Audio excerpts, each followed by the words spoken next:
There's a handful of wild card teams in the National Football League who can make a Super Bowl run this season. Francis Maxwell's to my right, but we're not going to show you him because Buddy's here, so you can hear him.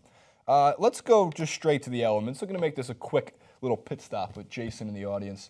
The AFC and NFC, if the playoffs started today, you would see the likes of Oakland, New England, Baltimore, Houston, Kansas City, and Denver, almost the entirety of the AFC West in the AFC playoffs. In the NFC, the only team that has clinched a spot, the Dallas Cowboys, 11-1, Seattle, Detroit, Atlanta, the New York Football Giants, and the Jameis Winston-led Tampa Bay Buccaneers. So I'm going to stick to this still alive section because there's a couple of teams, especially in the AFC, that always need to be on everybody's radar, even though they tend to somehow still fly under everybody's radar.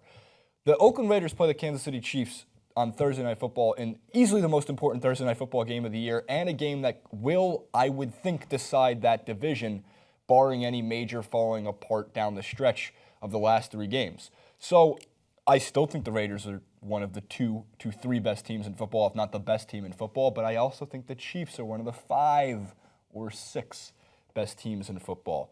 So I'm not going to highlight that too much because there's too much on the line before the game even happens to get into it. What I do want to highlight in terms of the AFC and NFC is the Baltimore Ravens, the Pittsburgh Steelers, believe it or not, the Green Bay Packers, even though they are bad, and that's mostly because of Aaron Rodgers and what he does in the mystery tent. Did you catch the mystery tent? Yeah, I caught the mystery. You caught the. What do you think was in the mystery tent? I have no idea. Olivia Munn was in the mystery tent, obviously, or his brother Jordan Rodgers. So they're patching it up in the middle of the game. Quickly, let's go to the second graphic, which is the NFL standings. So this would be the matchups, right? But let's have some fun with this.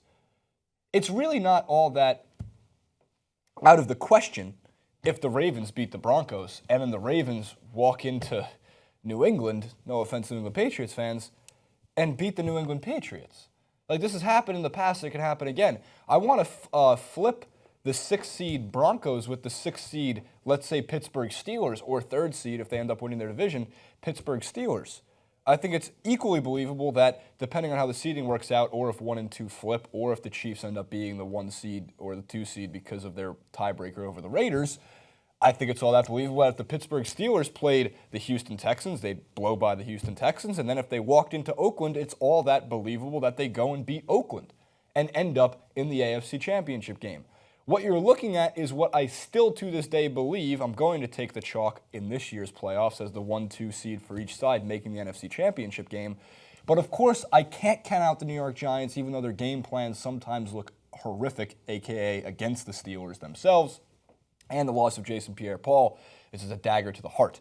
I think the Patriots can also be a little bit vulnerable against any of the teams like the Steelers, the Ravens, the Chiefs, even though Andy Reid tends to mess it up with 3 minutes left in the fourth quarter against the Patriots every time they face off in the playoffs. And, of course, the Raiders, too. Without Rob Gronkowski, they are more equipped this year to make it farther than they have without Rob Gronkowski in the past, but without Rob Gronkowski, it is still a different team. On the NFC side, the Packers are not a good football team. I still have problems believing. If we go to the first graphic, because at least it shows me the record, I can't count out the 6-6 Packers because as a wild card team, they look better than the Minnesota Vikings do right now. The Vikings, man, 1-5 or 1-6 in the last. What the fuck happened? That's the only way I can look at this. I'm talking to Francis in a way. I'm talking at Francis, not with Francis. But still, the Vikings have fallen apart, and it's amazing. In the first, if through week 5, Matt Ryan was the MVP, and the Minnesota Vikings were going to the Super Bowl. And through week 13, Matt Ryan ain't winning an MVP, and the Minnesota Vikings probably aren't making the playoffs. I love the parity in the NFL. I love how it flips so quickly. In terms of those wild card teams, though, Jim Bob Cooter and the Detroit Lions cause some problems. Maybe. That'll be kind of fun. Detroit in an NFC Championship game. Those fans have suffered for a long, long time. And Matt Stafford's playing the best football of his career, a lot in part because of moving Jim Bob Cooter, the best name in all of football. Just get rid of the Bob. Just make it Jim Cooter or Bob Cooter. Or maybe just get rid of Cooter in the end. But so, the Detroit Lions. So I mentioned a lot of teams. Now let's get to the actual picks as to who. I think the Ravens, the Steelers, and the Green Bay Packers are the 3 wild card teams who historically have made runs to the Super Bowl in the past and historically have the wherewithal to and the experience to make those runs. So why am I taking those teams? It's the same logic I use when it comes to the National College Athletics Association men's basketball tournament, the NCAA tournament in March. UConn could sometimes be a 9 seed, but you're never surprised when they make it to the national championship game.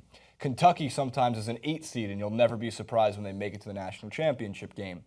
Pittsburgh has weapons loaded on the offensive side of the ball. The Baltimore Ravens have tremendous coaching, a pissed-off Steve Smith, more pissed off than he's ever been in his career because people still like to count him out. And for whatever reason, only in the playoffs does Joe Flacco actually become an elite quarterback because he proves time and time again he can win football games. And yes, the Aaron Rodgers versus the universe show is still one of the most watchable things in the world, regardless when he throws the game plan out. I'd be surprised most if the Packers made a run, but give Aaron Rodgers the ball, see what happens. It's fun to watch. Those are the 3 wildcard teams that I really think can make some noise in the playoffs. I don't believe in the Falcons. I don't necessarily believe in the Lions, no disrespect to them. And I don't believe in the Tampa Bay Buccaneers, even though I think they'll be equipped in the next year or two to really start winning those divisions and making a run. So 3 wildcard teams that can make some noise, 3 wildcard teams that I think will all be there by season's end, but none of which will be the favorites. Just keep an eye on them.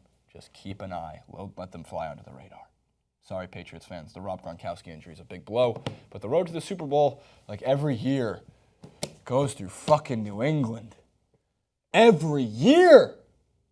We're bored of it! We're bored of it. We don't want it anymore. Make it go through Oakland. Just make it go through Oakland. Or Arrowhead. Put the Patriots on the road. I'm not hating on the Patriots. Ja'Cory knows I love the Patriots. I love everything about Bill Belichick. I love that he calls it Instaface, and I love that he wears cut-off sweatshirts. And I heard his wife now wears cut-off sweatshirts. You hear this? I think there's like a rumor going around that she was doing the Belichick while Belichick was coaching. I think on the games. It's amazing. Comment below which wildcard teams are going to make the playoffs and which wildcard teams are going to upset the 1-2 seeds on each side of the NFC and AFC bracket. At Francis_Maxwell, at Chase Ruben91. We'll see you next time.